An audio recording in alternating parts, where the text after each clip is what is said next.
السلام علیکم ورحمۃ اللہ وبرکاتہ۔ میں سیدہ عفت نقوی اپنے چینل سبل اصلاح کی طرف سے آپ سب کو شعبان کی بابرکت مہینے کی مبارکباد پیش کرتی ہوں۔ مومنات گرامی، جیسا کہ آپ کو پتہ ہے کہ نہایت ہی رحمتوں والی، برکتوں والی اور فضیلتوں والی رات آنے والی ہے۔ شعبان میرے آقا، میرے مولا، غریب الغربا، شہید نینوا کا مہینہ ہے، سید الشہداء کا مہینہ ہے۔ تو میں نے اس مہینے کو اور آنے والی رات کے توسل سے آپ کے سامنے ایک ایسے سوال کا جواب رکھنا ہے جو اکثر میری مائیں، بہنیں، بیٹیاں مجھ سے پوچھتی ہیں۔ نماز وہ واحد عبادت ہے کہ جس کو کسی بھی حال میں ترک کرنے کی اجازت نہیں ہے۔ آپ سفر میں ہیں تو قصر نماز پڑھیں گے، آپ کھڑے ہو کر نماز نہیں پڑھ سکتے، آپ کو بیٹھ کے پڑھنے کی اجازت ہے۔ آپ بیٹھ کر نماز ادا نہیں کر سکتے تو آپ کو لیٹ کر اشاروں سے نماز پڑھنے کی اجازت ہے۔ یعنی کوئی بھی حالت ہو، نماز کو ترک نہیں کرنا، کیونکہ اس کا سوال بہت سخت ہے، اور اس سے زیادہ سخت وہ عذاب ہے کہ جب ہم اس عبادت کو ترک کرتے ہیں تو وہ ہمیں اپنے اس غفور الرحیم رب کی طرف سے ملتا ہے، آخرت میں بھی اور دنیا میں بھی۔ تو سوال کیا ہے؟ سوال ہے کہ خانم، جب بھی ہم نماز کے لیے جائے نماز پر کھڑی ہوتی ہیں تو عجیب وسوسے گھیر لیتے ہیں، گھر کی پریشانیاں، کئی ایسے بھولے ہوئے کام، کئی خیالات ہمیں اپنے قابو میں کر لیتے ہیں اور ہم خضوع و خشوع کے ساتھ نماز ادا نہیں کر سکتے۔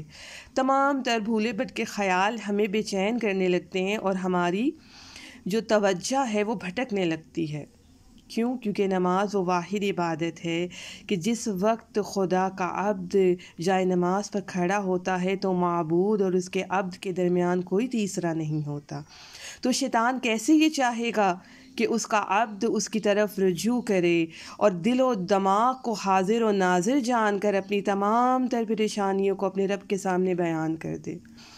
تو پھر ایسے موقع پر وہ وار کرتا ہے، کبھی ہمارے دل پر، کبھی ہمارے خیال پر۔ تو مومنات، میری یہ اوقات نہیں کہ میں اس سوال کا جواب دے سکوں۔ آئیے ہم توسل کرتے ہیں اس رہبر سے، اس چشمہ ہدایت سے جو ہمارے درمیان ہے، جو قیامت تک کے لیے آنے والے مسلمانوں کے لیے، یہاں تک کہ تمام تر انسانیت کے لیے مشل راہ ہے، اور وہ ہے اللہ کی کتاب قرآن المجید فرقان الحمید، کہ جو ہر مسئلے کا، ہر سوال کا جواب دیتا ہے۔ تو آئیے ہم اس سے توسل کرتے ہیں اور اپنی اس پریشانی کا حل تلاش کرتے ہیں۔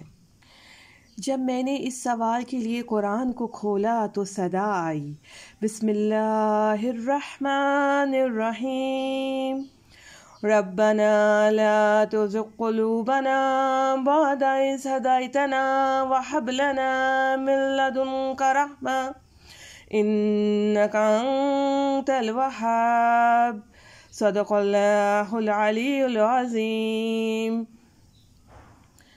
اے ہمارے رب، ہمیں ہدایت دینے کے بعد ہمارے دلوں کو ٹیڑھا نہ کر، اور عطا کر ہمیں اپنے پاس سے رحمت، بے شک تو بڑا ہی عطا کرنے والا ہے۔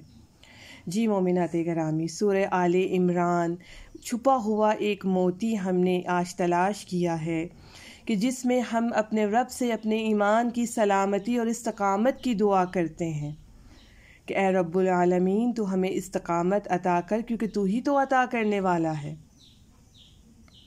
مومنات، یہ وہ دعا ہے جو ہمیں قرآن نے تعلیم فرمائی، اور ہر فرض نماز کے بعد دعا کے لیے ہاتھ اٹھائیے اور 3 مرتبہ آپ اس دعا کی تلاوت فرمائیے اور خدا سے استقامت طلب کیجیے اور رحمت طلب کیجیے کہ اے پروردگار عالم، ہم تیری عبادت کے لیے حاضر ہوئے ہیں تو تو ہمیں استقامت دے۔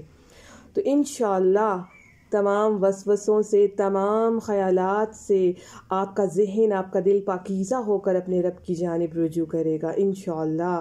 اور وہ رب غفور الرحیم ہے، وہ رب رحمان ہے، بے شک وہ ہماری خطاؤں کو معاف کرنے والا ہے۔